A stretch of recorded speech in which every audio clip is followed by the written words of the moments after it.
Mapagpalang araw, mga kapanalig ko kay Kristo, ang inyong Brother Nico po. Kumusta po kayo?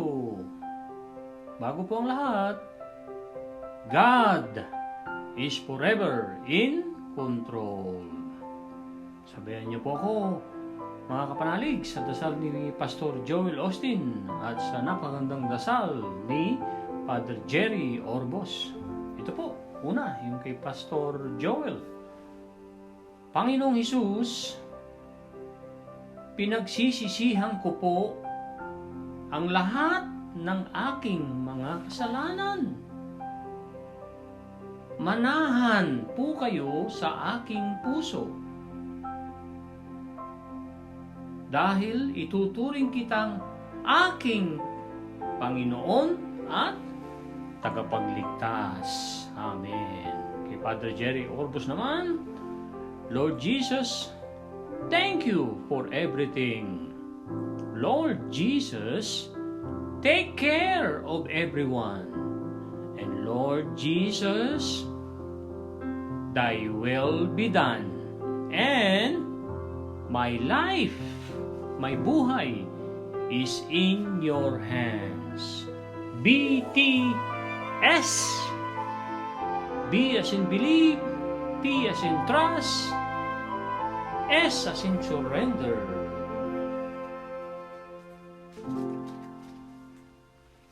Ang lessons for today galing una kay John C. Maxwell ay God Himself calls us. Yes, tinawag tayong lahat ng Panginoon. Lahat ay tinawag niya na maging leader na into leadership. Ano kaya ang rason ni Father God in Heaven, which is siya ang ultimate napakataas na Diyos na leader natin? Ito po ang sulat ni John C. Maxwell sa The Maxwell Leadership Bible, revised and updated. God is the ultimate leader. Yan ang pamungkat ni John C. Maxwell. And He calls every believer, kung ikaw ay Kristiyano, ikaw ay believer, ikaw ay tinawag na maging leader. So, He calls every believer to lead others, para pangunahan ng iba. Hindi mo mapapangunahan ng iba, sa pananaw ko naman, kung hindi mo muna pangungunahan ang sarili mo, kapanalig. God could have arranged His creation any number of ways. He chose to create human beings who possess spirits and the capacity to relate to Him and follow Him, yet who are not forced to do so. When mankind fell into sin, God could have easily executed a plan of redemption that did not include sinful people in the process. But He has called us to participate and to lead others as we follow Him. He makes that clear from the beginning. Sabi niya sa Genesis chapter 1 verse 26, sabi ni Father God ay, let us make man in our image according to our likeness. Let them have dominion. Let them have dominion. Excuse me po. I wholeheartedly believe, sabi ni John C. Maxwell, that everything rises and falls on leadership. Naniniwala ng taos-puso si John C. Maxwell na lahat ay magsisimula, magtatagumpay, at mabibigo sa leadership. Kung good leadership, magtatagumpay ang bansa, ang organisasyon, ang kumpanya. Pero kung bad leadership, ay mahuhulog or hindi magtatagumpay ang organisasyon. By that I mean, sabi ni John C. Maxwell, more than anything else, the leadership of any group or organization will determine its success or failure.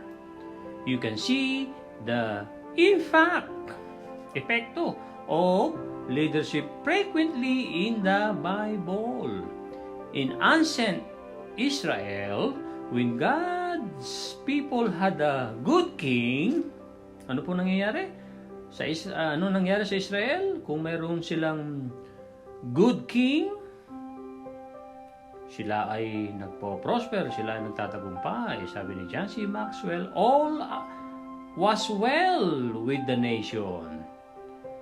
But when they had a bad king, things went poorly for everyone. That's why scriptures teach that without a vision, people perish. Kung wala raw plano, hindi mo ilalagay ang sa isip mo, sa puso mo ang iyong identity, ang vision para sa akin ay identity. Tayong mga Kristiyano, dapat ang vision natin ay believer ni Jesus Christ. Nasa Proverbs 29:18 po yan. Yung without a vision, people perish. The call to leadership is a consistent pattern in the Bible. When God decided to raise up a nation of His own, He didn't call upon the masses. He called out one leader. Sino po yan? Hindi tinawag ni Father God in heaven ang mga tao, kundi pumili siya ng isa. At yan ay si Abraham. Si Tatay Abraham po. When he wanted to deliver his people out of Egypt, he didn't guide them as a group. He raised up a leader to do it, Moses. When it time for the people to cross into the promised land, they followed one man, Joshua. Every time God desires to do something great, He calls a leader to step forward. Today, pagtatapos ni John C. Maxwell sa lessons na binabahagi ko today, he still calls leaders to step forward for every great work. Ang episode 77 ay nasusulat po sa John chapter 15 verse 5. Paborito natin lahat ito. True vine po ang pinag-uusapan dito. It says, si Lord Jesus Christ nagsasalita po rito babasahin ko lang po. I am the vine, you are the branches. Sino ang mga branches? Tayo mga naniniwala kay Kristo. He who abides in me and I in him bears much fruit. For without me, you can do nothing. For without me, sabi ni Lord Jesus Christ sa verse 5, John chapter 15, for without me, you can do nothing. Dapat nasa isip at nasa puso natin yan, mga kapanalig. At ang pangalawang Bible verse sa mensahe ni Sarah Young, na sinulat ni Sarah Young, mensahe ni Lord Jesus Christ dahil Bible-based, enjoying peace in His kapayapaan, Jesus Calling, Sarah Young. 77 episode ay I am all you need. Higit sa lahat kapag kailangan mo ako.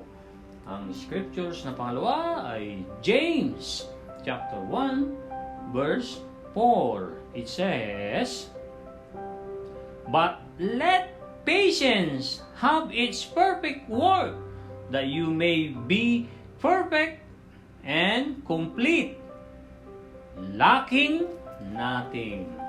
Lacking nothing.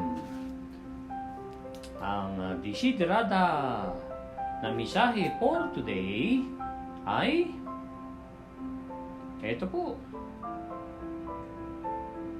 Magpakatotoo sa sarili. Higit sa lahat, huwag magpanggap sa pagmamahal. Subalit, huwag ding kutyain ang pag-ibig pagkat sa harap ng lahat ng kawalan ng sigla at pag-asa, lagi itong tutubong muli tulad ng mga damo. Yan ang scriptures. Mamaya natin babasahin ang mensahe ni Lord Jesus Christ. Scriptures yan na pinasa natin na nasusulat sa John 15:5 and then James 1:4. Sinamahan ko lang ng desiderata ni Max Ehrman, 97 years old. Poem po ito, sinalin sa lahat ng mga lingwahe. Ang napakagandang shiner or sa mga ngaral muna tayo bago yung babasahin ko pong shiner ni Kuya Ronnie de Vera Cruz Jr. Ikawalong kabanata. Opo, ikawalong kabanata ng mga ngaral. Versikulo 1 hanggang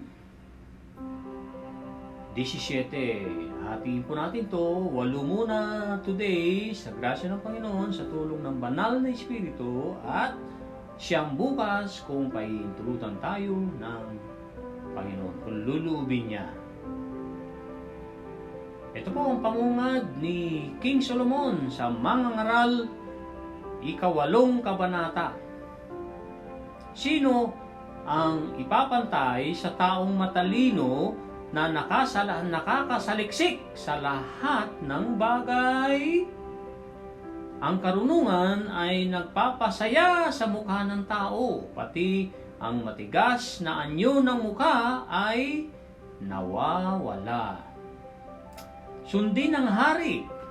Sisimulan sa verse 2. Sundin mo ang utos ng hari at huwag magpadalos-dalos sa pagbibitaw ng pangako sa Diyos.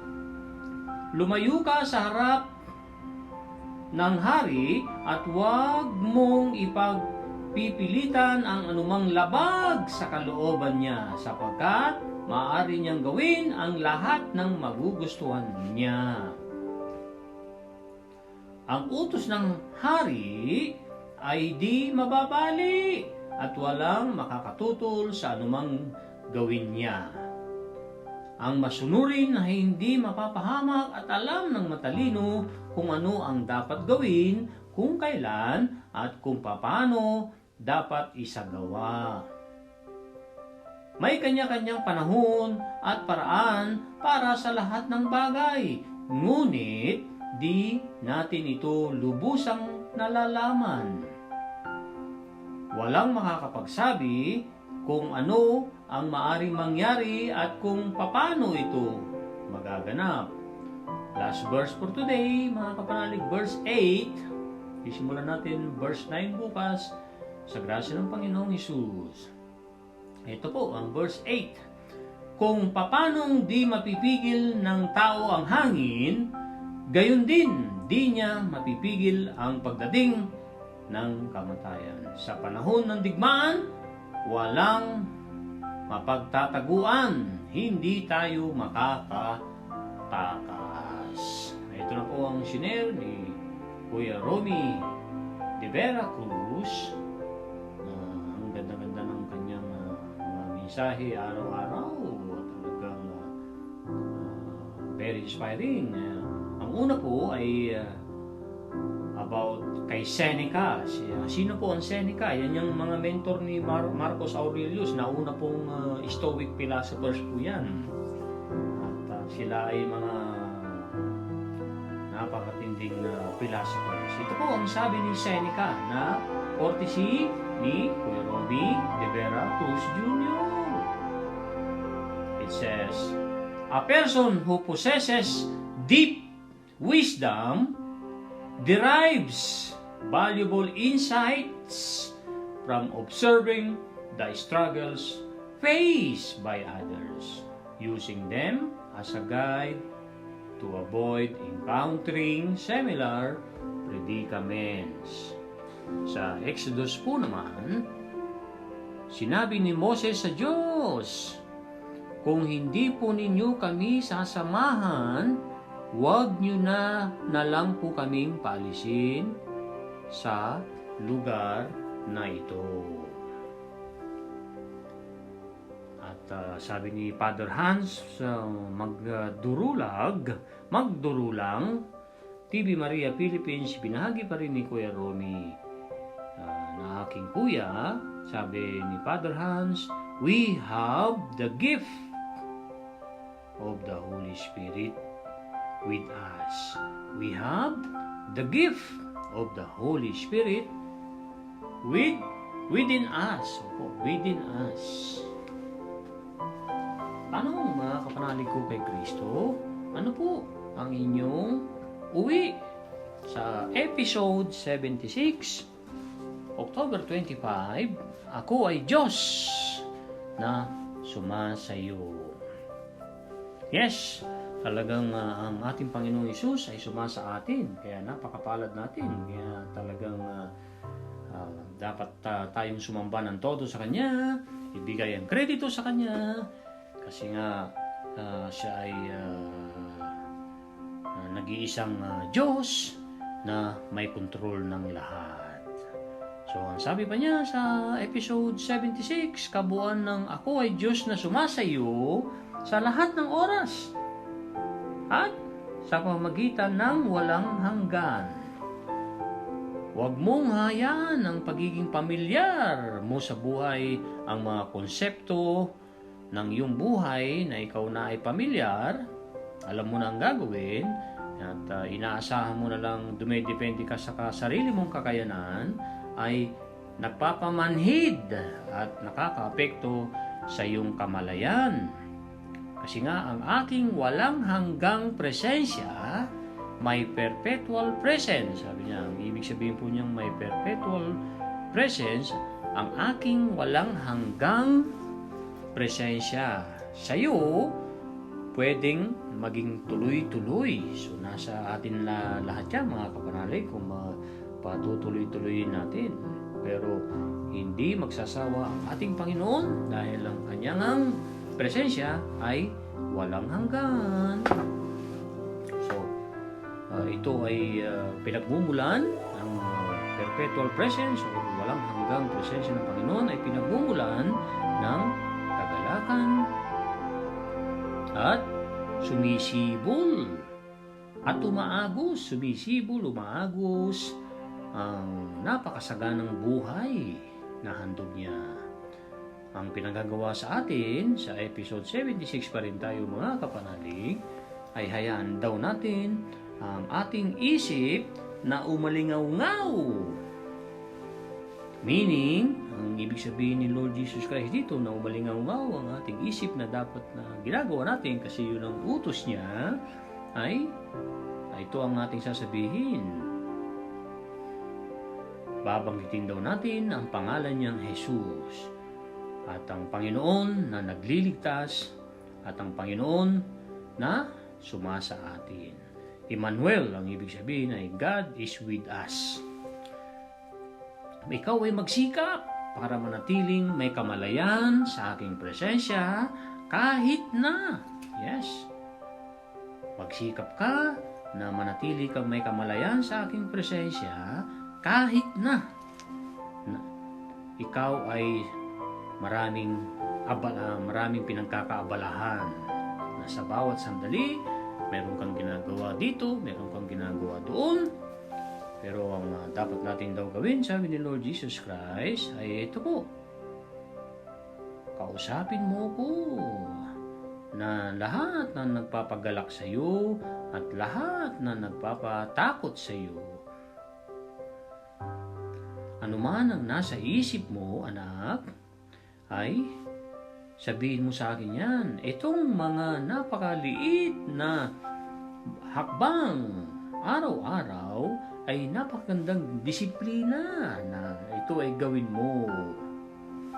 Na ituloy-tuloy mo ang mga munting hakbang mo na iyan ay magiging disiplina mo, manatili ka sa sa akin kahit super busy ka, anak, sabi niya. So, para tayo manatili na nakadikit sa Kanya, na nilalandas natin ang buhay na gusto ni Lord Jesus Christ na ipamuhay natin. That's it, ang quick review ng episode 76. Ako ay Diyos na sumasa iyo magpakailanman.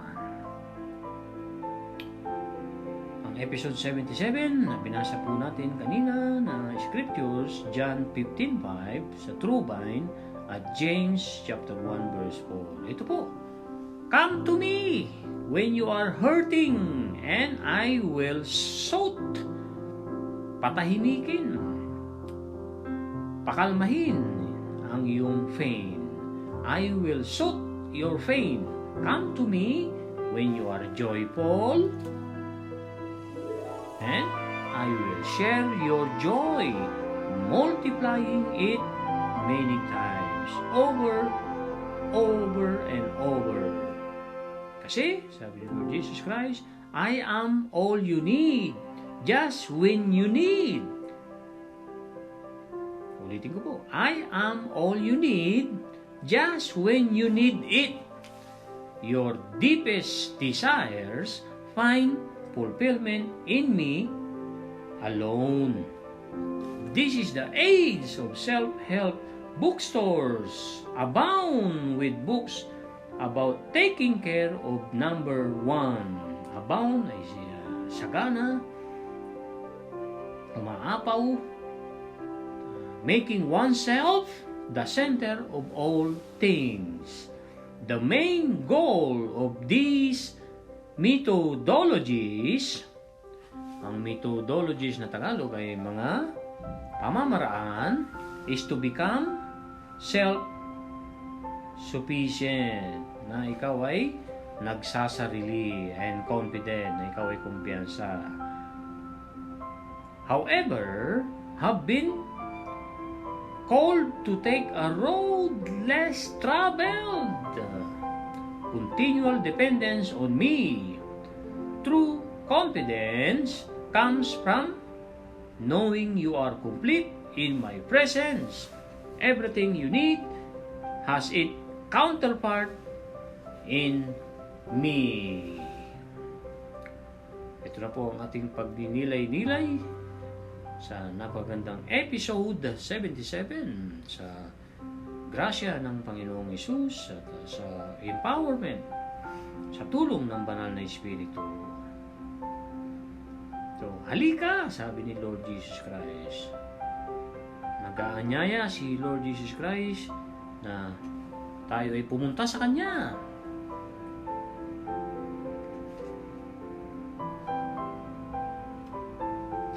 Lalo na pag tayo ay nasasaktan.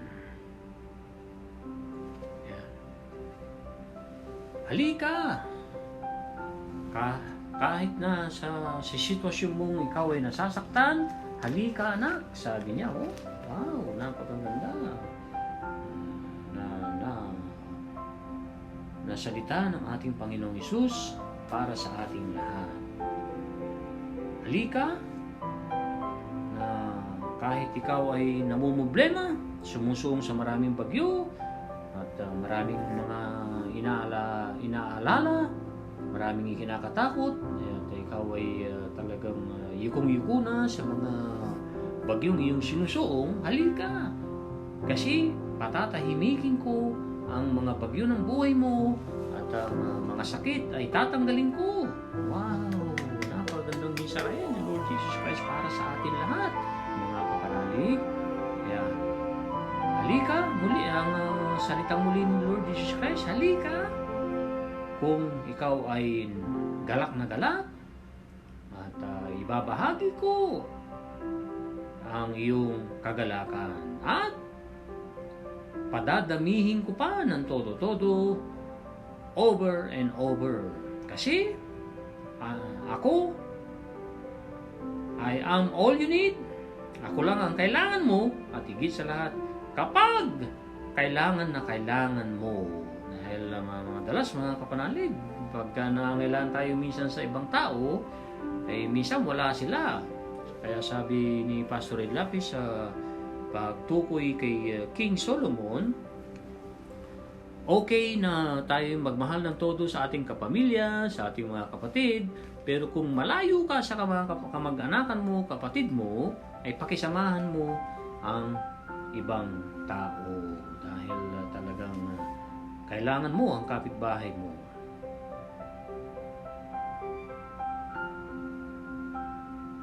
Ang pinakamalalim na pagnanasa mo dapat, anak, ay makikita mo lamang nang ikaw ay buong buo na kasama ako. Ang panahon ngayon ay mga self-help, mga natutulungan ang sariling sikap. Yes, ang panahon ngayon ay nagsasariling sikap ang mga tao, nagbabasa ng mga books sa bookstore at ito ay umaapaw sagana ng mga libro na tungkol na sila ay pangalagaan ng kanilang sarili, na yan ang maging number one ng tao, na pangalagaan nila ang kanilang sarili, na sila ay umasa sa sarili nilang kakayanan. At yan ay nagdudulot ng nakasentro lamang ang iyong buhay sa iyong sarili, sa lahat ng mga bagay. Ang the best or main goal ay, ano sabi ni Lord Jesus Christ? Pinaka main goal daw natin mga tao ay or layunin po, ang goal ay makipag-niig sa Kanya. Yan ang dapat nating maging number one goal, dahil talagang mga pamamaraan ngayon ay para maging makasarili, na lumilimot sa akin.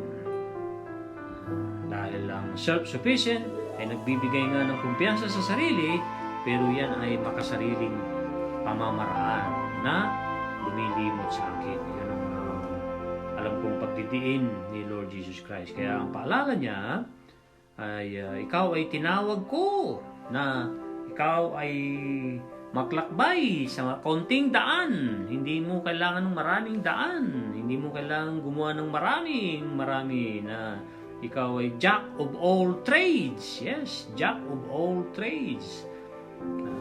Madalas ang mga jack of all trades ay hindi po nagtatagumpay kasi hati.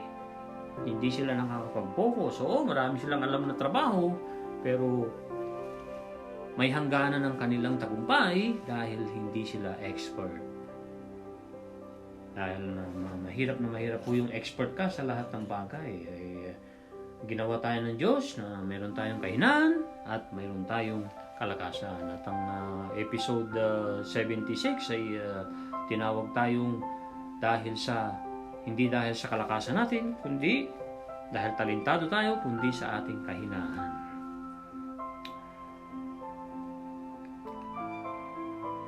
Ang pakikipag-niig mo sa akin at ang pagdedepende mo sa lahat ng oras sa akin ay yan ang tunay na magbibigay. Yes, tunay na magbibigay ng kumpiyansa sa iyong sarili, na nalalaman mo, natatandaan mo na ikaw ay kumpleto sa aking presensya. Na ikaw ay kumpleto sa aking presensya. Sa pinagdiinan ni Lord Jesus Christ na mensahe niya for today. At ang pagtatapos ni Lord Jesus Christ ay lahat ng pangangailangan mo, lahat ng mga kailangan mo ay mayroong katapat sa akin. Lahat ng pangangailangan mo, anak, ay mayroong katapat sa akin. Papuri sa Panginoon. Napakagandang mensaheng episode 77, I am all you need. Higit sa lahat, kapag kailangan mo ako. So maasahan ang ating Lord Jesus Christ. Kaya tayo mapalad na mapalad dahil meron tayong kaibigan, meron tayong nag-iisang Diyos, the Most High God, the the Creator of heaven and earth, the Redeemer, at siya ang magbubukas ng pintuan sa langit kung tayo ay tatawagin na. Yan dapat natin ang asahan natin, at yan ang pagsumikapan natin. Yan din ang payo ni Pastor Ed Lapis, na kung ikaw ay talagang tunay na Kristiyano, ang dapat nasa isip mo, nasa loob mo, nasa puso mo, ikaw ay makakarating sa langit. Dahil kung medyo nagdududa ka, ay hati ka. Ang isinare naman sa Happy to Serve Cleaning Company ay galing kay Danny Jones, na aming presidente sa BNI, Advocates of Excellence Chapter. Chapter namin sa BNI na nagpasab ako kahapon, ibig sabihin ng sab ay nagpapalit ako for the day kahapon kasi naatasan tayo na tayo maglingkod sa Right Construction na ating kapitbahay dito sa opisina para pangunahan at tulungan ang ating support team na si anak ko DJ at si Brother Harry. Hindi po pangkaraniwan ang task na ginawa namin sa Shell Gasoline Station, Parliament Avenue, dahil dumaan pa kami sa scout training online at saka post-construction online. So sabi ni Danny Jones, kasi nga wala ako kahapon, nabasa ko lang to sa message ng Advocates of Excellence, pinalitan ako ni Lisa Chloe, na isa nating kliyente at kasamahan ko sa Regina Breakfast Club. Siya nang po ay bago nating kliyente na bigay ng Panginoon para linisin ang kanyang opisina. Ay sabi ni Danny Jones, business has its ups and downs. If you can ride the roller coaster, it is smooth sailing. Ano po ang ibig sabihin ni Danny Jones dito? Pamilay-nilayan nga natin, mga kapanalig, kung anong ibig sabihin ni Danny Jones sa ganitong pananalita. Kasi ang buhay talaga, hindi lang sa business, ay talagang merong patirik na daan, matarik, at pababang daan, palusong. So, ang mindset mo ay talagang bahagi ng buhay yan. May sabi nga ng mga ngaral, di po ba, sa ikatlong kabanata, mayroong panahon, mayroong ng panahon ng pag-ani, mayroong panahon ng pagtatanim, mayroong panahon ng masagana, mayroon ding panahong hindi masyadong masagana. So, sinadya kong hindi banggitin yung opposite na name na yun kasi like attracts like. Pagka binabanggit mo yung opposite na ayaw mangyari, ay yun ang ina-attract mo para lumapit sa iyo. So, kailangan nating pag-aralan yan kasi the law of harmonious attraction na ibinahagi na natin galing kay Napoleon Hill at Andrew Carnegie. The law of harmonious attraction. So, ang pagdidiin ni Danny Jones sa kanyang quote, kung ikaw daw ay sanay ng sumakay sa roller coaster na matarik, mabilis na pababa, mabilis na paakyat, kung sanay ka dyan, anong ibig sabihin? Di sanay na sanay ka na. Parang baliwala na sa'yo yan. Pang roller coaster na pag sasakay mo, ay smooth sailing na para sa'yo. Mapayapang biyahe na para sa'yo. At ang isa pang quote na isinare sa Happy to Serve sa Facebook, when our motive is to benefit others and not ourselves, everyone profits. It also creates an environment of trust in which people can believe that others are looking out for them. So kung daw ang ating motibo, alam niyo po ba na siyam ang motibo ng tao? At kung hindi pa natin alam yan, ay alamin natin, i-google natin Napoleon Hill's 9 Motives Teaching. So hindi ko na po babanggitin lahat yan, pero lahat po tayo, kaya tayo nabubuhay, kaya ginagawa natin ang ating ginagawa, ay meron po tayong motibo. So kung good or bad yan, nasa atin po yan. Siyempre, alalahanin natin, pag bad motives, ano pong kahihinatnan yan? Hindi po matutuwa ang ating Panginoong Hesus. Pero kung good motives, katulad ng pagsamba sa Panginoon, at pagiging matapat sa Panginoon, pananatili sa Panginoon, pagtanggap, pag-recognize ng lahat ng tinatanggap natin galing sa Panginoon, pati ang mga trials ng buhay natin, at to reproduce for God, ay napakagandang motibo, di po ba? So, ang pagdidiin sa quote na ito, kung ang motibo daw ng tao ay magbibigay ng benepisyo para sa iba, hindi para sa sarili lamang, lahat ay makikinabang. Ulitin ko po para manuot sa atin. Kung ang motibo nating mga tao ay para mabigyan ng benepisyo, matulungan ng mga tao, hindi para tulungan lang ang ating bulsa, hindi lang para tulungan ang ating sarili, kundi ang benepisyo at ang makikinabang ay lahat. At ito ay nakakagawa rin ng daan, ng lugar ng pagtitiwala. Gumagawa ng daan para sa lugar ng pagtitiwala na ang mga tao ay maniniwala na sila ay hinahanap para sila ay tulungan, hindi dahil sila ay hinahanap dahil may kailangan sa kanila ang tao. Si Dr. Willie Ong, napakaganda ng mga tips niya kanina, ay talagang yung iba doon ay talagang tunay na tunay, at yung iba naman ay may pagka-exaggerated, pero hindi yun ang layunin ni Dr. Willie Ong. I-exaggerate yung halos wala na raw talagang good ng mga tao, 99%. Sabi niya, baka sumama loob niyo. Sige, 90% na lang na talagang ang mga tao ay makasarili. So, inanalyze niya kasi sa buhay niya at sa mga librong mga binabasa niya, sa sitwasyon ngayon, pinagdiinan niya ng maraming manloloko, scammer sa Facebook. So, huwag tayong pa-scam. Maging warning lang sa atin. Dahil yung iba nga, hinahack pa ang account ng iba para gamitin manghimasok or manloko ng kapwa. Hindi po mananaig ang mga gawaing masama dahil God is forever in control. Agree, guys? Ang huli nating tatalakayin for today ay lessons. Nasa Genesis 32 na po tayo. 33. Genesis 33 verse 1 to 4. Ang lessons ni John C. Maxwell ng pamagat po ay ang commitment ni Isa. Si Isa ay kuya ni Jacob. Sa ating mga Pilipino, pag pinronounce natin ang pangalan niya na E-S-A-U ay Isaw.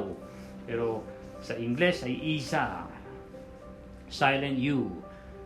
Commitment. Isa releases Jacob. Ito po ang maikli pero malaman na lessons ni John C. Maxwell sa atin lahat. Para tayo ay tulungan magnilay-nilay at ipamuhay ang dapat ipamuhay. After years of estrangement ay the fact no longer being friendly terms. Pagkalayo ng may sama ng loob, ang ibig sabihin ng estrangement. Jacob and Isa finally met.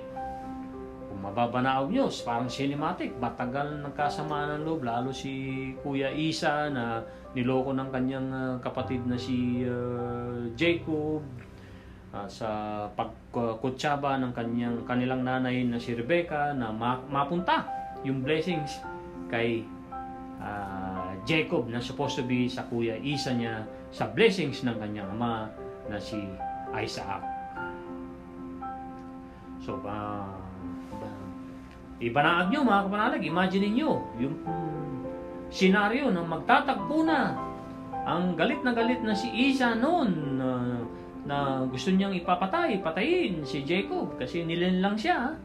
Ito na ang pagtatagpo nilang dalawa sa haba ng panahon. So, ito po. The reunion terrified Jacob. Tumakot kay Jacob ang reunion na ito. for Esau had threatened to kill him. Saan po nasusulat yan? Sa Genesis chapter 27, verse 41. Yet, Esau ran to his brother, embraced him, and wept, forgiving Jacob for everything in the end. Esau's commitment to his brother overwhelmed his thirst for revenge. Pag nilay-nilay natin ang napagandang malaman, kahit na maiksi pero napakalaman, napakagandang inspirasyon na nagpatawad, pinili ni Kuya Esau na patawarin ng kababatang kapatid niyang si Jacob, na kahit nung una ay natakot talaga si Jacob sa pagtatagpo nila dahil kung babasahin niyo ang Genesis 27 ay nagpatawag ng pagbi-meeting si Esau, nagkusa na makipag-meeting kay Jacob at kasama ni Jacob ang kanyang pamilya, at talagang bitbit niya ang mga malilit pa niyang anak para makipagkita kasama papunta sa lugar ng kanyang Kuya Esau na mayroon ding hubong sandatahan. So kung ma-imagine niyo po yan, ay talagang mukhang digmaan ang mapupuntahan ito, pero hindi, dahil pinili ni Esau na magpatawad, dahil malamang naniwala si Esau na forgiveness is an act of self-love. Nung nagkatanawan na, dahil ma-imagine yung naglalakad pasalubong, kung nasa kaliwa si Esau, sa kanan naman si Jacob, magsasalubong sila sa gitna sa disyerto, nung kita nila ang bawat isa na, takbo si Esau para hindi suntukin ng kapatid, kundi para yakapin, yapusin ng todo-todo at umiyak ng todo-todo si Esau na pinapatawad ng kapatid niyang si Jacob sa lahat ng mga ginawa ni Jacob sa kanya. At ang huli, si Esau ay nagkaroon ng commitment na sa kanyang brother Jacob na nagpawala ng paghihiganti ni Esau sa kapatid niyang si Jacob. So walang paghihiganti po kung tayo magpapatawad. Kaya talagang forgiveness is an act of self-love. That's it for now, mga kapanalig ko kay Kristo. Ang inyong brother Nico ito. Salamat po ng marami sa pag-like, pag-subscribe, pag-comment. Shoutout kay Angelica, kay Kuya Rumi, kay anak ko Patrick, at sa lahat sa inyo. Papuri sa Panginoon. God bless everyone. Bye now.